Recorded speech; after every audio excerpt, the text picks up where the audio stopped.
What's up, everybody? Eddie Barco here with the Nebula Music Podcast, and today I'm excited to be speaking with Dan Kerby. Dan is an amazingly talented drummer from Australia.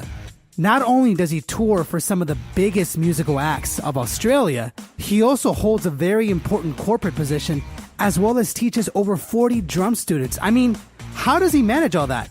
It boggles my mind, so I had to sit down with him and see how he does it.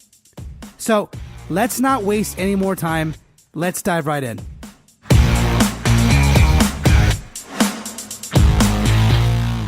All right, what's up, everybody? Thank you for joining me again. I'm really excited to have Dan Kerby here with me today. Dan, how are you? Hey, man. Good, thanks. Stoked to be on the show, mate. Thank you so much for having me. I've checked out some of the previous ones, and they're killer, mate. Oh, well, thank you. I feel honored that you say that just because you're a fantastic drummer. Guys, if you guys haven't heard of Dan Kerby, Dan is a fantastic drummer from Australia. Now, I love Australia and I love that area of the world. You guys are just so cool. Like, honestly, what makes you guys so cool? Absolutely, mate. Well, maybe it's because it's quite small here. Really? Because Australia seems pretty huge. You guys have a big continent. Man, the country is large, but there's not that many people here. So the drumming community is relatively small. So we all kind of know each other, man. So there's no real room for anyone to be an idiot. You know what I mean? Everyone's very cool. Everyone helps each other out. And, yeah, man, it's definitely all full of good vibes over here, bro. Man, I got to move out there, man, because it just seems like every day would be fun. But for those that haven't heard about you, let us know a little bit about what you've done, you know, what you do. I know you're a drummer, so let us know a little bit about that and maybe, like, what are you up to today? Yeah, for sure, man. So I'm currently playing drums. My main kind of gig at the moment is with a hip-hop group called Bliss N Esso. Nice. So they've been around for years and years. I've been playing drums for them for about 4 years. One of the MCs is American, one's an Aussie.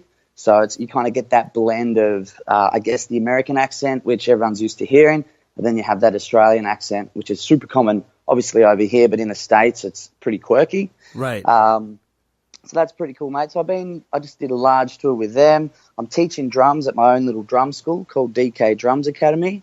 Got about 40 students in there, private students. Wow. Nice. Yeah. And I also play in a kind of a heavier band called Behind Crimson Eyes, who are just about to make a bit of a comeback. And then a punk rock / hip hop group called 28 Days, who have been around for a long time as well. So they're my three main gigs. I also play with the DJ. We're called Bags Beat DK. So I've got plenty of gigs going, man. And yeah, lots of teaching, lots of gigs, and just trying to be as busy as possible. Wow, man. How long have you been playing drums? I'm curious, like, how long you've been playing and maybe what got you into gigging and doing that kind of stuff? Sure. So my father's a drummer and a drum teacher. So, man, as soon as I could kind of register what was going on, I was hitting his drums. So I got my first kit when I was 4, and before that I would just kind of jump on his drums or jump on the couch and pretend it was a drum kit. So I've been playing forever. He just kind of taught me along the way, nothing too formal. He just kind of showed me kind of bits and pieces of how to do it until I got to high school. And then I kind of started to fall in love with music. I got into like the skater punk kind of sound, all from where you're from, man, all the Southern Californian skater punk stuff, like Blink-182s and Unwritten Laws, Goldfingers, all that kind of sound. Yeah, and then I fell in love with music, and then I could actually apply the drumming to something, because I just used to go in the shed and play with no real kind of, I didn't really want to be in a band or anything. I just liked playing drums. And that kind of started it from there, man. I was just lucky that my old man was a drummer and a really good teacher. So I kind of had a foot in the door already. That's pretty cool. Would you say that if your old man or if your dad wasn't into drums or music, do you think that's something that you eventually would have ended up doing either way? Oh, man, that's a good question. It's really hard to answer that. I mean, right. it's, you know, I've been doing it for so long, it's just like second nature to me. But man, if he didn't do it and I didn't see it when I was so young, I'm really not sure if I'd do it or not. You know, I could have gone down a different path for sure. So I guess I'm lucky. I'm lucky that he was into it and that I saw it early, you know? Yeah, you know what? It's kind of curious because I actually just read up on this, the concept of being a natural. You know how a lot of people, they point at someone, they're like, wow, he's a natural at, whatever they're doing. But then how did that person start doing that? Like, think about it. Michael Phelps, right, who's an American swimmer. He's phenomenal, like one of the best that ever lived. But the point is, at some point, he had to jump in the pool, right? Prior to jumping in the pool, he didn't know how to swim. And so what's curious to me is that I'm not sure how much your dad taught you, but I'm sure he taught you a couple beats, and you just took it from there. Well, pretty much. I mean, he kind of just showed me a few things in the start, and then he taught me properly for like 10 years maybe, because he's got a teaching course that goes from very early beginner through all styles, all techniques. So kind of just, to be honest, I didn't even finish his course. That's how big it is. Yeah. Wow, that's a huge course. But no, that is an interesting point that you write. That you rose there. I feel like, I don't know, for me, maybe because I was doing it at such a young age, it just kind of felt like second nature to me. And if I jumped in later, would it be different? Probably, So, yeah, it's a very interesting way of looking at it, man. But, who knows? I'm happy it's where it's at, that's for sure. You know what? I'm happy, too, because you're a fantastic drummer. And let me ask you this, then. When did you start playing professionally? Like, when was the first time that you felt like this is a pro gig that I have? Yeah, well, probably early 20s, I'd say. So I was basically in a high school band, and we left school at the end of year 12 here, and we moved to Melbourne, and we were giving it a bit of a red-hot go down there, till we were about 20, and then I left that band and joined Behind Crimson Eyes from there. Why did you leave the band, if I can ask? I had an opportunity to join Behind Crimson Eyes. So my band would play in our small hometown, and we would support like nationally touring bands, nationally recognized bands would always kind of stop in our little city. So we were kind of the local band that would pull, 150, 200 people to the show.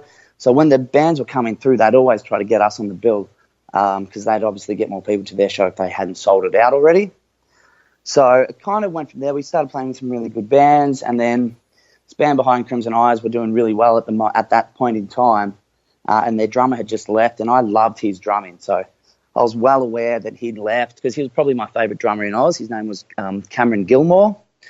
So I kind of hit up the booking agent and just said, who's playing drums? And he said, well, good question, no one's playing. So, there's a spot there maybe if you could do it. So this kind of comes back to social media and stuff. This is back before any of that, but I'd made a drum video of me doing like a reggae mashup with a hip-hop mashup, throwing a few chops in there and some like marching stuff. So I kind of had this pretty cool video I'd made up, and I just sent that off to the booking agent and the band. And obviously it was good enough for them to go, let's try this guy out. So then I got into Behind Crimson Eyes basically through that. And then my other band just we kind of stopped really. The main man, the singer, he moved in a different direction with health and fitness. And I could kind of see that coming along. So I jumped into BCE and that's kind of how that started basically. That's crazy. I'm curious. How did you find the booking agent's contact info? And then what made you want to do it? Like, you know what? I'm going to try and figure out their management info, and I'm just going to reach out to them myself. Like, how did that happen? Yeah, so, I mean, it was back, it would have been 2008, 2009. Pre-Facebook days, basically. Yeah, man, like MySpace days, if that. And that seems so ancient, so long ago, man. Yeah, so basically it was their booking agent was booking us to play. So I had his contact info, and I knew who he was. I knew who the agency were. There's a couple of agencies here that if you're an up-and-coming band, you want to get on their books generally because they're the guys who have all the big bands. They book all the big shows. So we were aware of who they were. But, yeah, prior to that, I was a little frustrated with where I was at with my drumming because I felt like I could play okay, but I just wasn't really making waves. Like nothing was really happening. So my band, we put together an EPK where we did some acoustic songs in the studio. And at the same time, I was like, you know what, I'm just going to do a drum cover. I'm going to do this crazy mashup of all these styles. and I'm going to do the wildest kind of drumming I can come up with. I spent months on it. I learned a couple of Aaron Spears chops. And I Nice. spent I spent hours, like not mastering them, but like getting them to the point where they were. Oh man, you'd yeah, hear I can imagine. That must have taken you a long time. Jesus. It took forever. So I kind of put that together thinking that, all right, this is going to showcase me as a drummer. I'm sure that if an opportunity arises, which it did, I will then have something to show them so they can actually see that I can play. So that was kind of the early stages of, what you can use Facebook and Instagram for. And it worked, So it's just that little bit of extra effort, and obviously the money came out of my pocket to pay for it. Which paid off. Obviously, it paid off. It paid off. Yeah, absolutely. So, yeah, man, we kind of had our finger on the pulse, in a sense, with who was who in the industry at the time, and yeah, we had a little bit of a breakthrough, and I was ready when the breakthrough arose.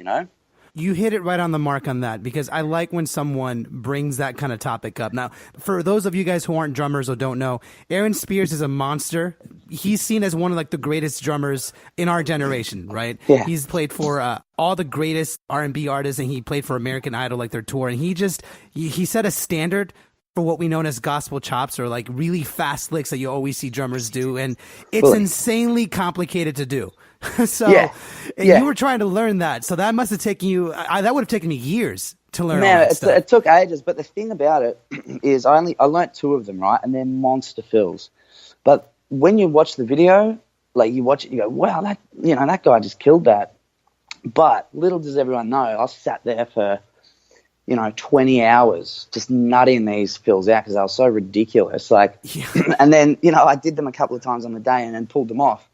I can't remember what they are now, but like that's that's the thing, like what you see online is one thing, but you don't really know how much has gone into it to get it to that kind of point. So, it's a little bit of trickery, a little bit of magic, but at the end product is awesome, so it pays off.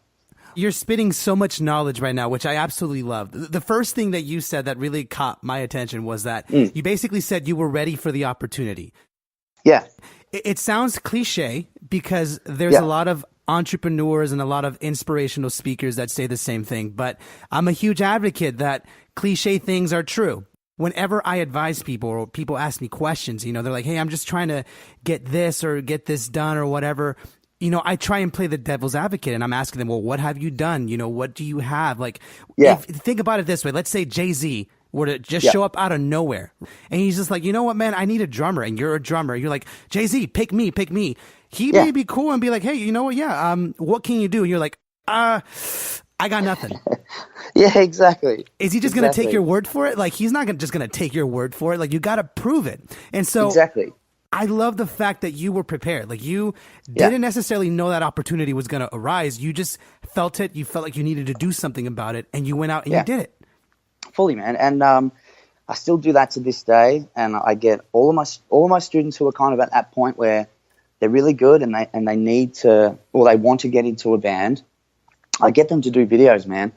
And there's a whole bunch of different ways to do videos, obviously, but I want all of my students to have at least 1 or 2 really good videos, them in the studio, mixed well, recorded properly.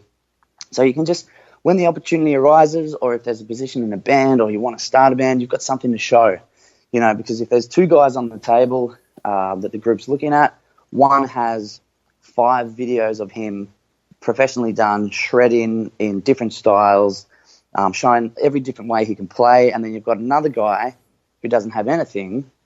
They're generally going to go with the guy who has the stuff to show,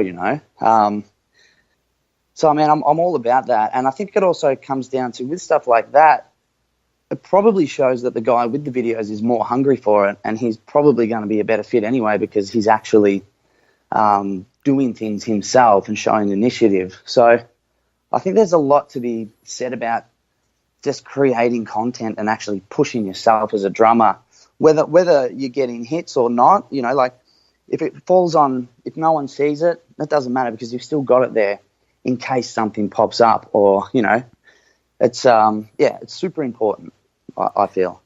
When I started playing before, Instagram and Facebook was really a major factor in the music industry, it was really about the resume that you had and the people that knew you, which is still the case to this day.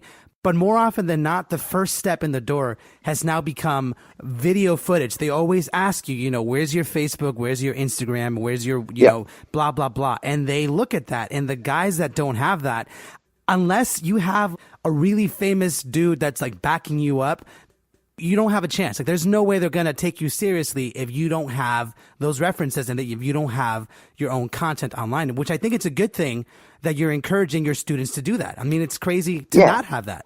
100%. And I think it's also good to have some raw footage of you playing as well. So, I mean, obviously, when you're doing like a pro kind of thing, you can edit it, you can chop it, they can quantize your parts, they can do a little bit of magic to make it look pro, but which is awesome. You want to have that, but then you also want to have some raw stuff so they can go, okay, this guy can actually smash it in one take, or, he's got a good feel or groove to him. So I think it's good to do a little bit of both, and it's so easy these days. Like, you just set up your phone and you can do whatever you want. It's so easy compared to what it was 10 years ago. You had to think a lot more about it. I know. Yeah, it's insane. I mean, I think iPhones can film in 4K now, or something like that, right? Yeah, man. Like, it looks awesome on Instagram. Like, it's fine, and insane. It can sound really good too. Yeah. Yeah, I remember when I first started, I had an iPhone, but at the time I didn't know how to do it. I used this old school Canon that was like this big block, and then like the zoom out lens and stuff, and that was crappy. I think it was at 720p was the resolution, and it just looked so awful, so awful. Yeah, no, it's very easy these days. Very easy. And so I'm actually kind of curious. You said that you made a very professional video because at the time that's what you did. Nowadays, how much could you get away with just doing like an iPhone video? Let's just say you don't have the budget to go to a studio. Not yet. Maybe you're saving up for it. But let's say like today, you don't have the budget to go to a studio. How much do you think you can get away with in like an iPhone video and getting gigs? Heaps. There's a guy over here. I'm not sure if you're familiar with him. He's called Stan Bicknell. Oh, yes. I know who he is. Yeah, Stan. Yeah, he's a New Zealander, but he lives here in Melbourne. And he just uses his iPhone, and his account is through the roof. I know, it's insane. Getting like jobs, gigs, everything thrown at him left, right, and center. But that's the whole other side. One, you have the pro cut stuff, and then two, you just have you showing off your raw playing. That speaks volumes as well. Like there's no magic there. It's just this is me. This is me chopping. This is what I play. This is how I do it. Bam. Like you don't necessarily need, any production stuff at all. If you got the goods, if you got the chops, like that speaks loud enough. So, yeah, man, there's nothing stopping anyone these days. Absolutely. Stan is unbelievable. Guys, Stan is this drummer like Dan mentioned on Instagram who posts. I don't think I've ever seen a professional video of him yet. I think all of his stuff is done on his iPhone, if I'm not mistaken. A couple of pro ones. He's done a couple of pro ones. Yeah, and essentially his claim to fame is that he kind of invented this, like, I'm not sure if he invented it, but he shows off this foot technique where he can basically do a double pedal with one foot. It's insane how fast he can go. Like any kind of like groove that you can imagine that requires a double pedal, this guy's playing it with one foot, and it blows my mind. Yeah, he's a freak, man. We have we used to do these things called Melbourne Drummers Summit, which were just drum sheds, which him and this other guy, Stevie Cat Jr., who played for Kimber as well. He's also a beast. It would be those two guys, and they'd invite guests in. So I went a couple of times to their shed sessions, and I'd never shedded before I went there. And, man, like the chops those guys are throwing around are ridiculous. It's super intimidating. Like, first time I went in there, I was so nervous. I'd never really done anything like that, and I knew these guys were beasts. But, man, I came out. I only did 2 sessions with them, and, man, I reckon I got a lot better just from spending 2 half days shedding with those guys. I learned a whole bunch of stuff and just got a lot better at kind of throwing around rhythms, in a chaotic way and kind of piecing it all together. So, yeah, dude, they're definitely worth checking out. Stan Bicknell and Stevie Cat Jr., they're 2 of Melbourne's, biggest monsters on the kit, like gospel chop legends. I'm going to make sure to check them out after this episode because I know Stan. I don't know the other guy, so I'm curious. But I'm actually interested in your approach to this shed session. Like, how nervous were you? This relates to me because I'm a pretty decent drummer, but I'm not a chopper. That's for sure. I don't have tons of fills that I can do. I can hold down a great groove and make the sound feel funky, right? But when it comes to throwing down some major fills, I definitely don't have that. So I'm curious how you approached it and how you owned it. Yeah, well, to be honest, like I feel like my strengths are probably more when I'm playing with a group, whether it's a heavy group or like a hip hop group. I feel like my strengths are definitely when I'm playing in the band. That's where I kind of, my best playing happens. So in a shed appearance, I'd never done it before, and I was like, I was down for the challenge. I thought I could probably hold it together somewhat, so I'm not completely stuffing it up. But man, I literally went in there with nothing. I just kind of set my kit up. I knew the concept. I knew we'd be sharing bars 4 at a time, and it would kind of go around in a circle. So that's literally all I went in with. And I kind of found that I was playing the same chops over and over. Like there's just a few licks, and they're still my favorite licks, but like the inverted paradiddle, I was throwing that around a lot. I was throwing around a lot of linear stuff, like right-left kick is also another favorite of mine.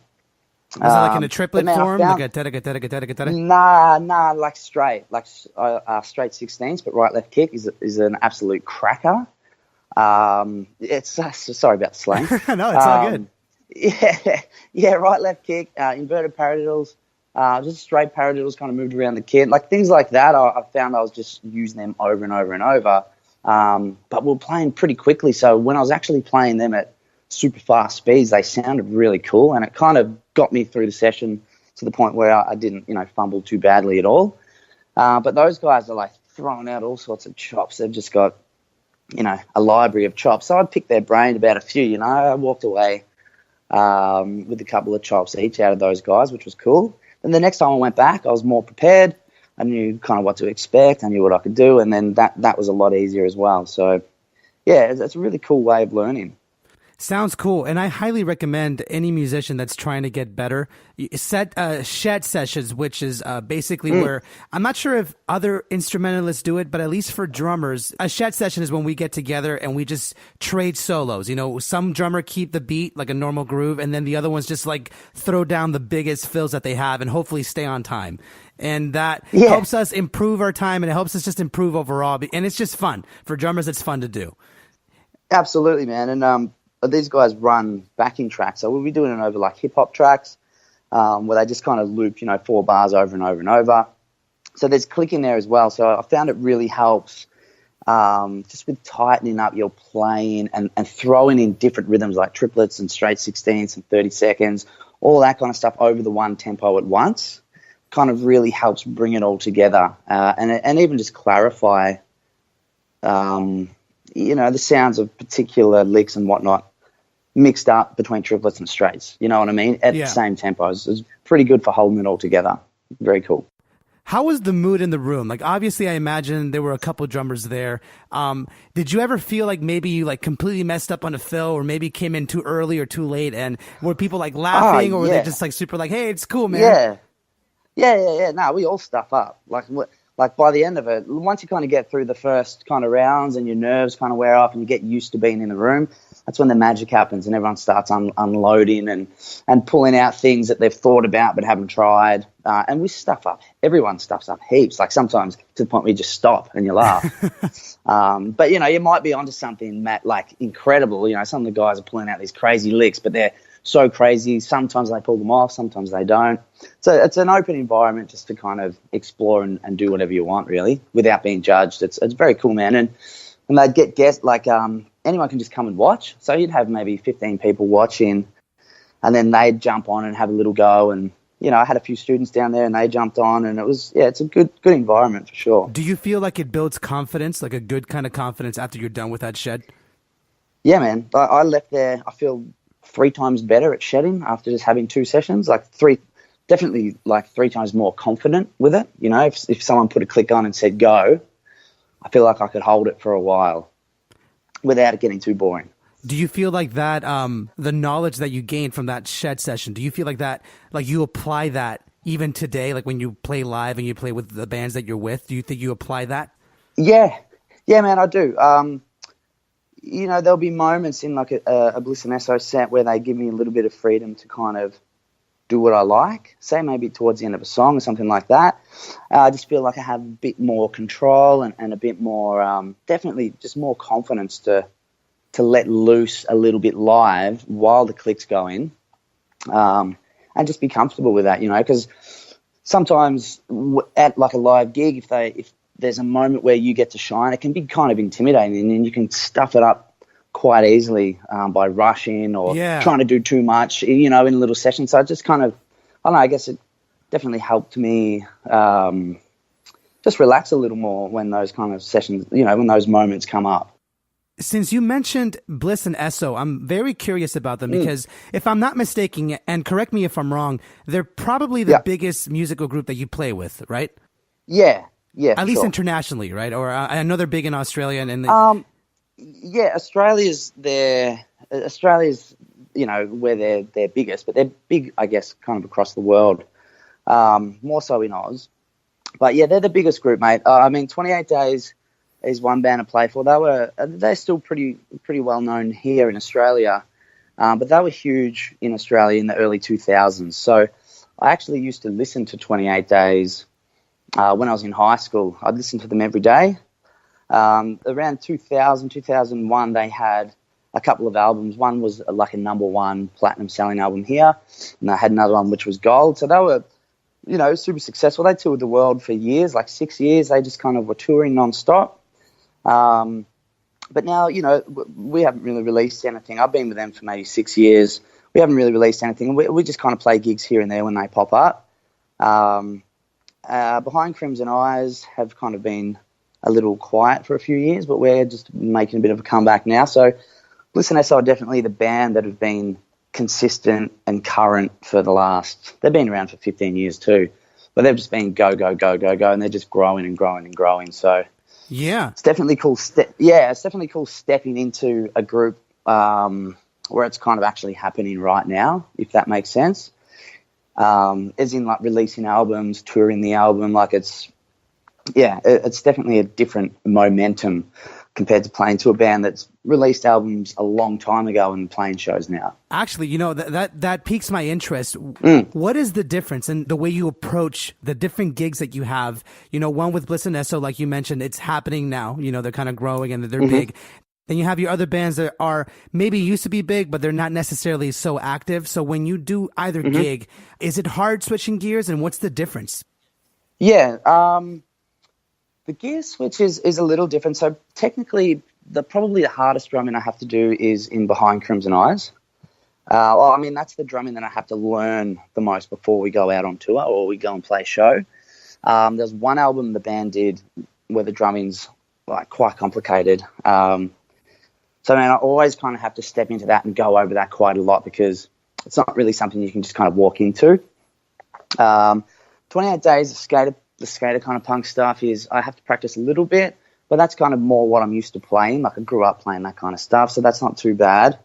But B&E, Bliss N Esso is, I have to have that stuff on point and super tight. And because I've been with those guys for a little bit now, I'm exploring different areas where when I first started playing with Bliss N Esso, I was just kind of playing the drums how they were on the track. I might have added a little bit, but I was specifically trying not to overplay and trying not to scare them off because they hadn't really had a drummer prior. Really? So you're their first drummer? But they had one guy that came and did the big day out with them, which was the huge festival here. He played in a New Zealand band called Shapeshifter. Darren, he's an epic drummer, but he was too busy, so they needed someone else. So, yeah, man, so I didn't really want to intrude too much on what they were used to. But now I've kind of gotten used to them and they've gotten used to me.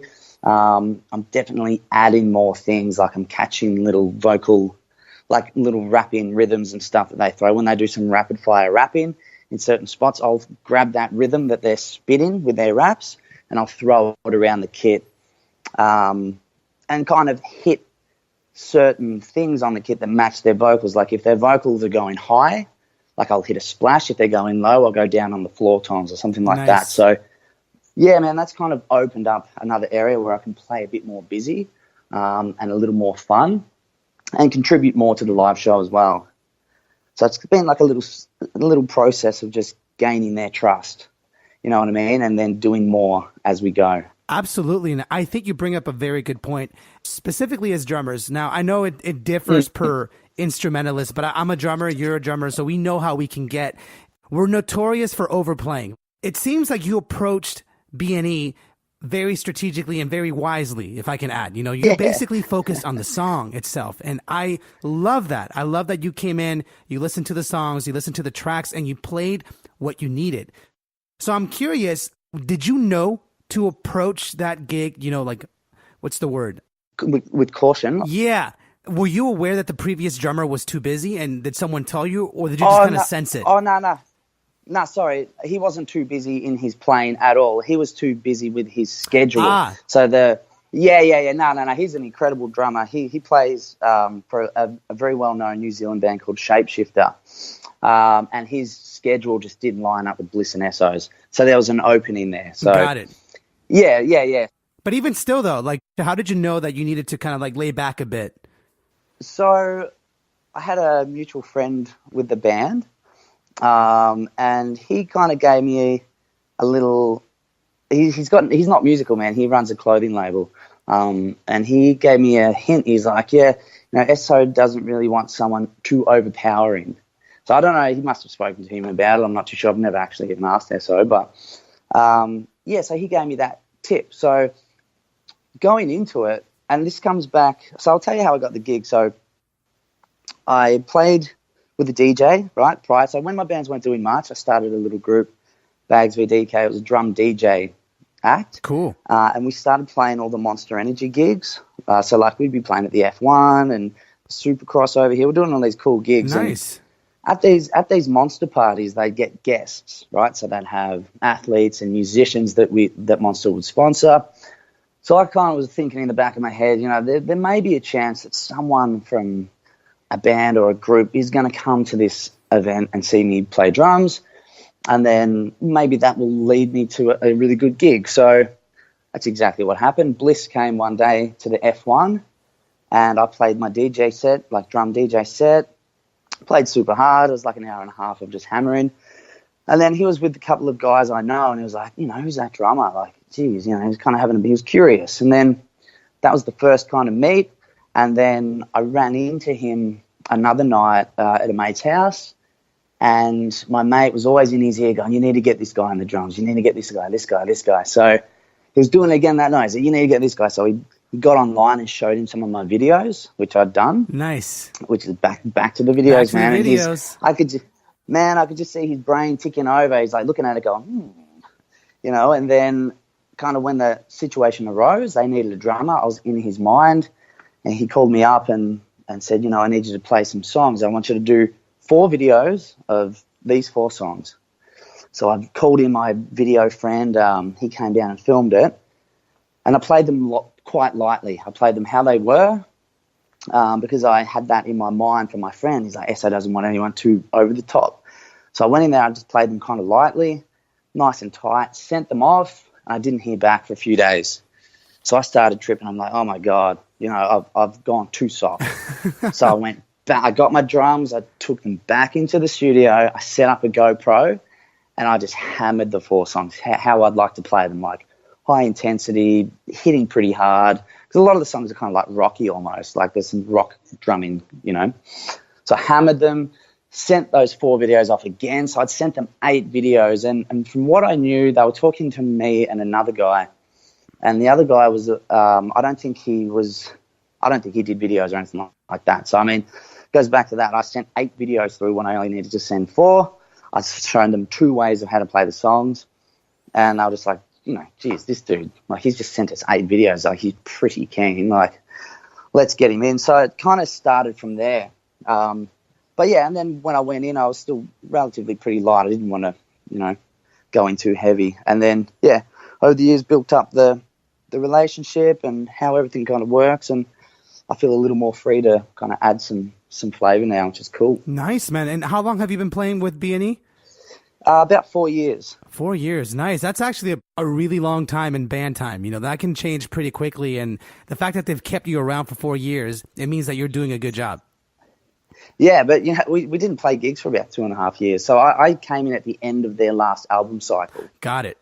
Yeah, and I mean, even that was a trip because the shows they were doing were a lot bigger than what I'm used to. So maybe like the third show on the tour, we played in Sydney, this place called Domain, and there was like 8,000 people there. Whoa. And to be honest, we didn't practice much, man. Like I had probably 3 days with them, and we probably practiced for 10 hours maybe.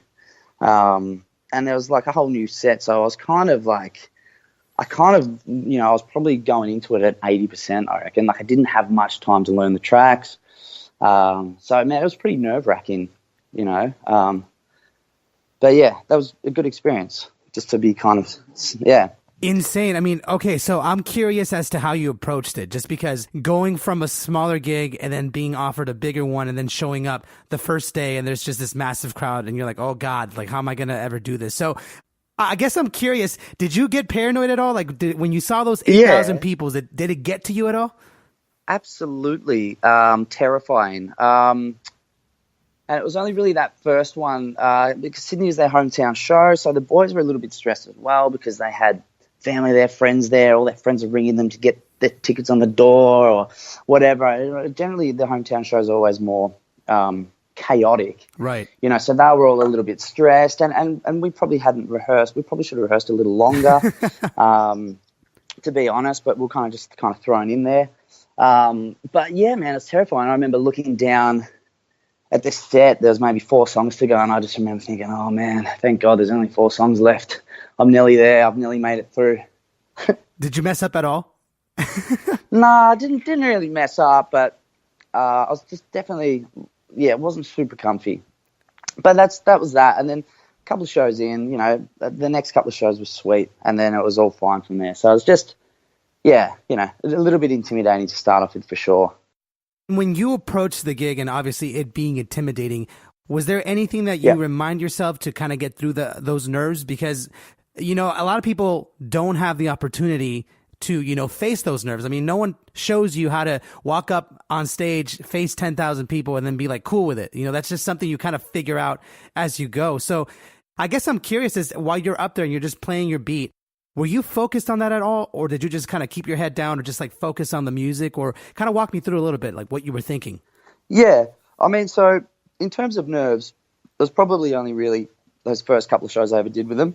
And now it's just easy and fully confident. And if things go wrong, I can handle it. No worries. But when I do, like say in those situations where I do feel nervous, I just kind of remind myself that at the end of the day, no one really cares or no one really notices. So I might stuff up. Like if you stuff up, there might be a handful of people in the audience who will know. And out of those handful of people that know, none of them are probably going to care. They're just going to go, oh, that was a cool gig, and then go home and have dinner. Like no one really notices. It's never as big a deal as you think it is in your own head. That's kind of what I tell myself. Like I did a performance at the Australian Drummers Weekend, the Ultimate Drummers Weekend here last year, which is like the biggest drumming expo in Oz. Man, I was pretty terrified going into that because you're literally playing to, 800 drummers. Oh, that's got to be the worst audience because they all know what you're doing. Like that, yeah.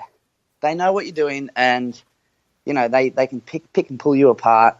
I mean, so that was pretty scary, but I was just like, I'm just going to do what I'm good at.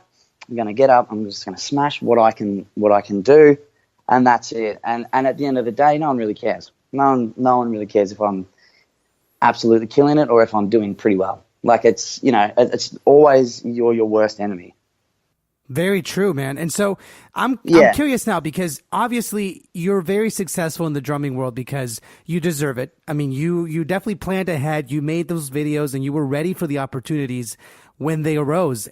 I'm curious about your drumming schedule now because you're still playing with those bands, right? So they keep you busy whenever they're performing, but you also have 40 students on the side. So I'm curious as to how you balance both the teacher life and the touring musician life. Yeah, it's very, very hard. And on top of that, I also work for Monster now as well. Oh, nice. For Monster Energy, yeah. So kind of through music, I actually got a job out of it too, which was cool. Now, what is it that you do for Monster Energy Drink? I'm curious. Yeah, man. So I look after the state of Victoria in terms of sales. So Nice. yeah, I mean, we have a distributor here called it's Coca-Cola, basically. So there's about 300 of those guys. So I'm out with them, just building the brand basically each day. So it's quite a full-on job, and it's a ripping job, mate. And the company Monster's obviously very cool, and we're involved in a whole bunch of cool things. So I mean, it works well with what I do on the side, like. Bliss N Esso are spot on with Monster in terms of branding and things like that. So it's kind of cool to have the Monster dude play drums in Bliss N Esso. They're pretty, they're pretty wrapped with that Monster, and I think that's pretty cool that their sales dude actually plays in, a big hip hop group here in Oz. So, it kind of works really well. But once again, yeah, it's a hard belt. Amazing. You're working an office job and touring with, B&E like around the world. Like it's insane. Yeah. I mean, I've been lucky to push both this far, to be honest. Like, to be able to hold that awesome job and play with these bands has been amazing. And be a teacher too. That's also another thing in itself. Yeah, man. So it is. It's all about the balance, and it's about kind of figuring out, how to do it. That's probably the hardest thing about being a drummer, in all honesty. Like, playing drums is you can make that as easy or as hard as you want it. If you play drums a lot, it's quite easy. Playing in the bands is relatively easy, but actually kind of making, adjustments to your life so you can actually do those things when those opportunities arise, that's probably the hardest thing. Was the hardest thing for me, I find. This may be too much of a broad question, but depending on the opportunities that arise for you, whether they be gigs or maybe like even better office jobs or whatever, do you feel like you would always choose music, or do you feel like you would weigh it with something else? And I'm just simply curious, because there really isn't a right choice. Really, what matters is where you're at in your life and what you want to do. Where you are now, do you feel like music will take a bit more of a priority, or do you feel like it's still starting to kind of balance out with other things? Well, to be honest, music has always taken the priority, and I think it always will take the priority, but I think moving forward, it's not just going to be a session drummer, Right. I think if you're just a dude playing drums and getting paid to play live, it's all well and good while you're away. As soon as the tour stops, your money stops. Yeah. So, so I think thinking outside the box and making the most out of music. So not just getting paid for gigs, but I think education is a big one to kind of to help out. And you're also opening up doors for kids and giving back to the drumming community. But yeah, I think you got to be smarter than just playing drums and getting paid for that. I think you definitely need more. I can definitely tell you're mature. I can tell that you've been through life experiences and you've learned about balance. And I think for most artists and young musicians that are coming up, it's fair to say, and it's justified, that you want to play and you want to go out there and do the best you can, which is fine. I think we all always want to do that. But at some point, you also have to be realistic with where you're at. Maybe the stage that you're at in your life doesn't allow you to do certain things. But that doesn't mean you can't figure out a way to do it. You just have to figure out what your priority is. And I think that's exactly it. And I think you've done that really well. You always know what you want. And that's something that comes along with knowing who you are. And I think you know that music's a priority, but you also want to make sure that you give back and that you have a well-rounded life. That seems to be a priority to you. And I think that's amazing. Yeah, cheers, bro. Yeah, I mean, that's absolutely what it's about. So yeah, it's definitely a challenge, but at the same time, it's fun. Yeah, Yeah, well, words from the wise man, Dan Kerby. Yeah. You're a very wise dude. Honestly, I love talking to people that are able to see life, in perspective and kind of give their 2 cents about it, because honestly, that's really what it's all about. We can do music and be creative all day, but you need balance. Like, the truth is, you cannot be miserable. Even if you do art, it is very possible to end up miserable. And so I think it's important to focus on the things that help balance you out. Absolutely, man. And, you'll see it with everyone that I play in bands with, or, that are in the groups that I'm in. everyone looks forward to kind of going home, after a big tour and hanging out with their families and hanging out with their girlfriends. And, that stuff's super important to get that balance right. Yeah, because at the end of the day, we're all human. We all need the stuff that most people need. It's just, we just so happen to play music. That's the only difference. Yeah, and there's a workload there, and sometimes it's easy and sometimes it's hard, we might say the last tour I did was a really big tour, awesome shows. We're looked after well, we've got nice accommodation, we're flying everywhere.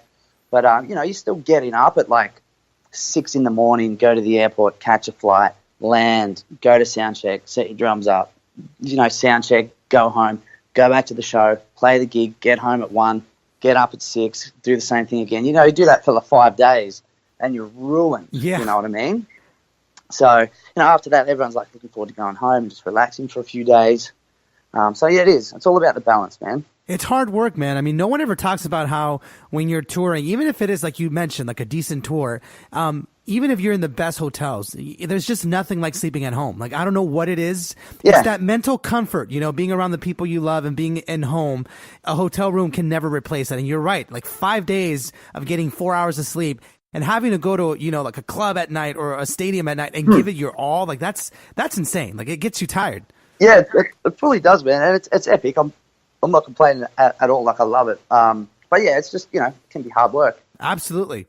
And I think it's important for musicians to recognize that everything that you want to get, you absolutely can. You can balance your life to make sure that you can get that. You can prepare yourself just like Dan did. You can definitely make the videos and make sure that you're ready for when the opportunities arise. But it's also important to realize before you make this dive or before you even push further to make sure your life is always balanced.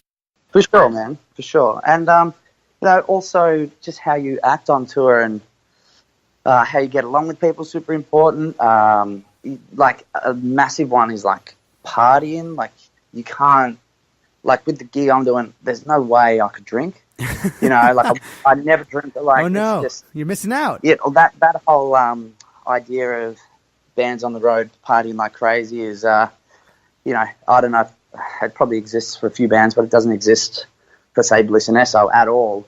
It's a full show and everyone's 100% on when we're on, Yeah. And, if you were that dude that was late to places or late to lobby call or hungover, it's really bad look, man, and you get the ass pretty quickly. So, that's the other part of it is just being a good dude and being professional and being on top of things always, Wise words. Well, honestly, there really isn't much that you haven't said that I think anyone who's looking to expand their drumming career or just music career, like they needed to hear this stuff. And I'm really happy that I had you on the show because not only do you tour, like we mentioned, like a quick little recap, not only do you tour and you're a pro drummer and you're a teacher, but you also have a well-balanced life at home, which again, yeah. I'm not trying to make it sound so glorious, but I think it's quite fascinating. And I think it's rare nowadays to have a well-balanced life, which it really shouldn't be. It makes me sound like a dad. It makes me sound like a dad, but I've seen a lot of stuff in this industry, and I live in LA, so I live in like the heart of the entertainment world, and I know the difference between someone who's miserable and someone who's happy, and it is true. You don't need much to be happy. That doesn't mean you shouldn't be ambitious and pursue your goals, but it really is true. At the end of the day, your life needs to be balanced, and I think you're achieving that tremendously well. Thank you, man. Cheers. Absolutely, man. Well, honestly, is there anything else you'd love to leave the listeners with? Maybe like a quote, or if you had some advice to give a younger version of yourself or someone else who's really trying to get into your shoes and do what you're doing, what would you say? I would just say, based on what we spoke about earlier with content, things like that, I think there's no time like right now. Time is flying. You just have to get it, figure out what you want to do, and think about how you can maybe get there and then start putting the pieces together and making it happen from now. And another big thing would be not to really worry about what you think other people are going to think. When you're putting out videos and you're doing all these things, there's always going to be idiots who say negative comments or whatever. But what you got to do, you just got to do it and just go for it and not care what anyone says. Figure out what you're good at and just excel at that and just have fun. And to add to that, The truth is, at the end of the day, no one cares if you don't make it. And some people will only really care if you do make it. So with that knowledge, you really shouldn't care when you put your stuff out there. Only the people that are close to you and that love you, they care about what you do. And that's it. And so it shouldn't matter what some troll or some random person that maybe you met years ago, what they think about your videos and your playing. It matters what you think about yourself and what the people close to you, the care that they give you. Exactly, man. I see it a lot with, even with some of my students, they're very hesitant to, start a drum page or do some videos because they don't feel like they're good enough or whatever, but you just got to do it. And, and that's it. You put yourself out there and you go for it. And it just takes that first step, then the next one's better, you figure it out more as you go. And then, you never know what might happen. Absolutely, man. Great talking to you, man. I honestly mean it. I love talking to you. You're an awesome mate. I'm going to say mate because you're from Australia. And I feel like I feel like I can say that after talking with you. Awesome, brother. I love it, Eddie. Thanks for having me, man. It's been a good chat. I hope you enjoyed my conversation with Dan. I know I definitely did. A lot of the topics that he brought up resonated with me, especially as being an entrepreneur and musician. I had to learn how to balance my life too. And I have to say it's not easy, but it's well worth it. It takes some time, but I guarantee you, if you learn how to prioritize and how to balance your life with friends, with family, with work, with passion, I guarantee you that your life will be full of success. But never give up what you're truly passionate about, because what Dan is doing, he's going after what he loves. He's going after what he likes. He just makes sure that his life is also full of things that always will make him happy. Don't stop tuning in. I've got lots of great content coming your way.